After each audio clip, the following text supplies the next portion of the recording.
भक्ति का जहाँ अंत होता है वहीं परमात्मा का दर्शन होता है।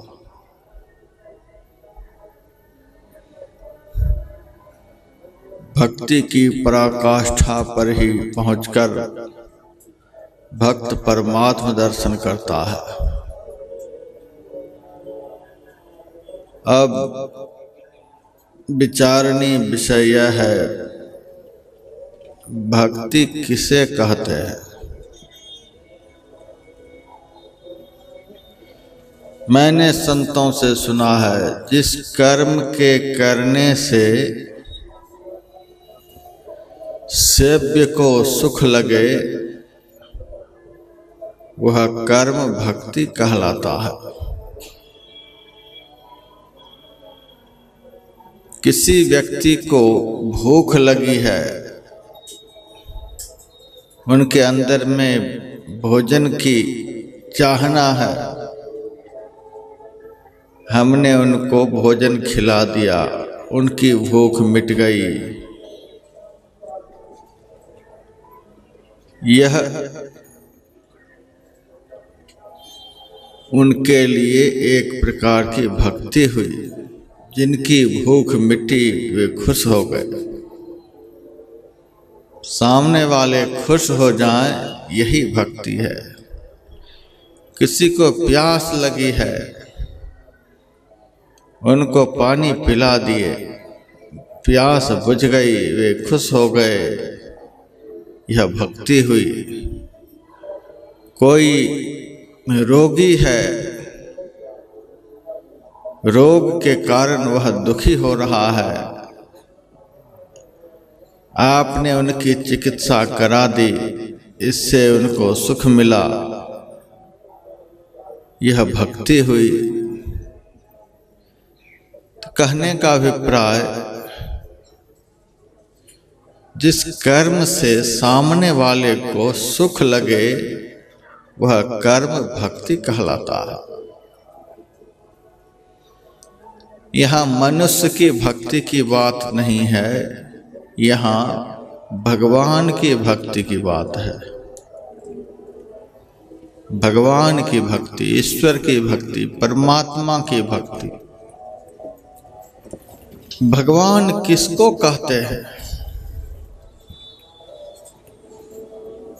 भगवान को हम किस कर्म के द्वारा प्रसन्न कर सकते हैं? भगवान को हम क्या देकर प्रसन्न कर सकते हैं? बहुत लोग भगवान भगवान दिन रात करते हैं, लेकिन पूछे जाने पर बता नहीं सकते कि भगवान कहते हैं किसको। एक साधारण से साधारण बनिया भी दुकान पर बैठता है तो हर एक बात में भगवान की कसम, भगवान की कसम। भगवान किसको कहते हैं?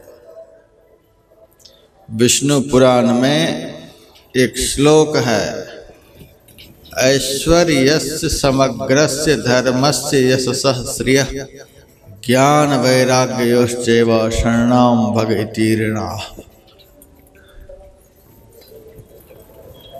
समग्र ऐश्वर्य जिनके पास है, किसी भी प्रकार की संपदा की कमी नहीं, समग्र ऐश्वर्य का खजाना,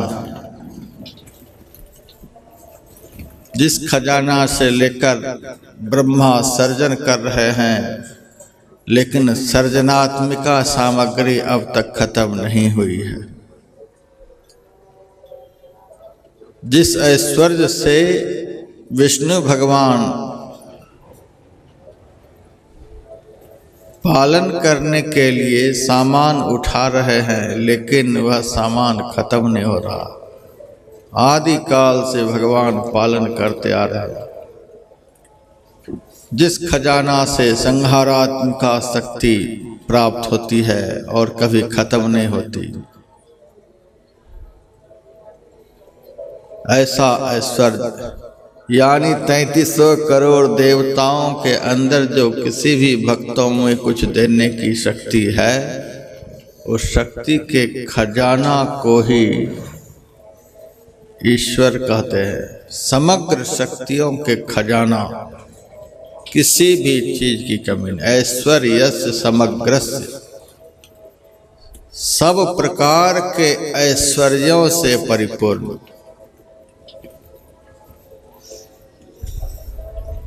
नंबर 1। नंबर 2 में धर्मस्य, समग्र धर्म के स्वरूप। धर्म ही जिनका स्वरूप है उसी को ईश्वर कहते हैं। अर्थात सारे धर्म जिनमें विराजते हैं उसी को ईश्वर कहते हैं। धारण करने योग्य कर्म को धर्म कहते हैं। जितने भी धारण करने योग्य कर्म संसार में हैं, सबके खजाना उसी को ईश्वर कहते हैं। तीसरे नंबर में यशसः,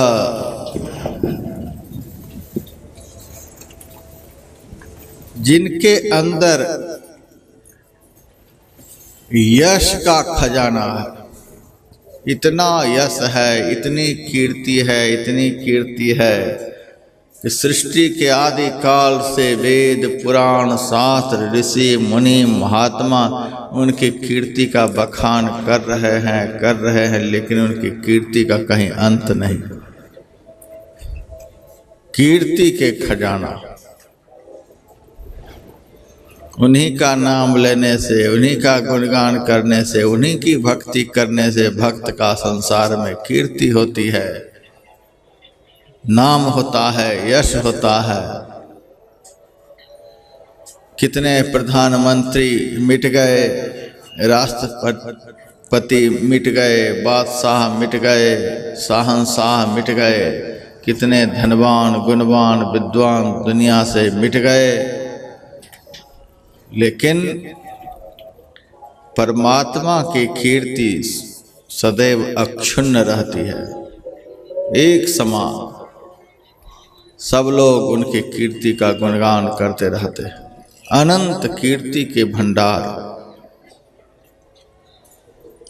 चौथे नंबर में श्रेय,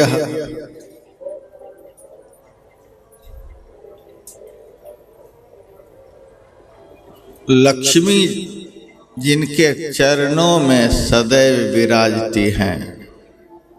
लक्ष्मी का निवास जिनके चरणों में, 24 घंटे लक्ष्मी माता जिनकी सेवा में लगी रहती है।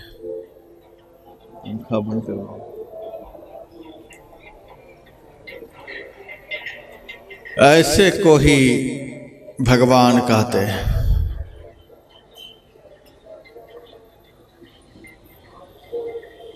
पांचवें नंबर में समग्र सद्ज्ञान की पराकाष्ठा, जिसमें सारे ज्ञान जिनमें विराजते हैं, ज्ञान के खजाना।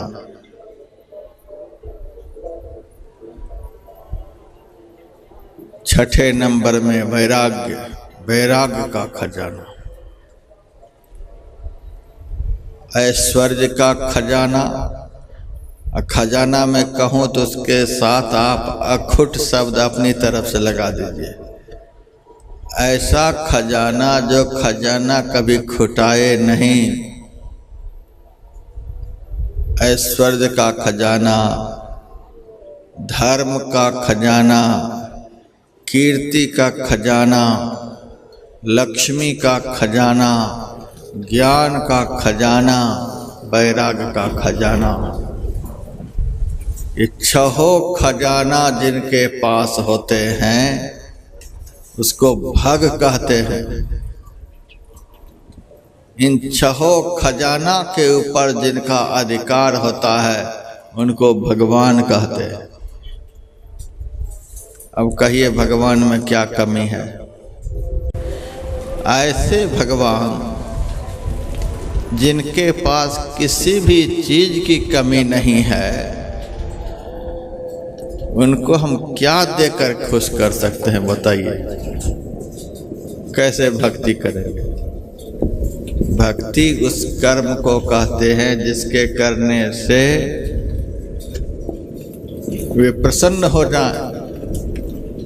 भक्ति का अर्थ सेवा। जिस सेवा से भगवान खुश हो जाए उसी को भक्ति कहते हैं।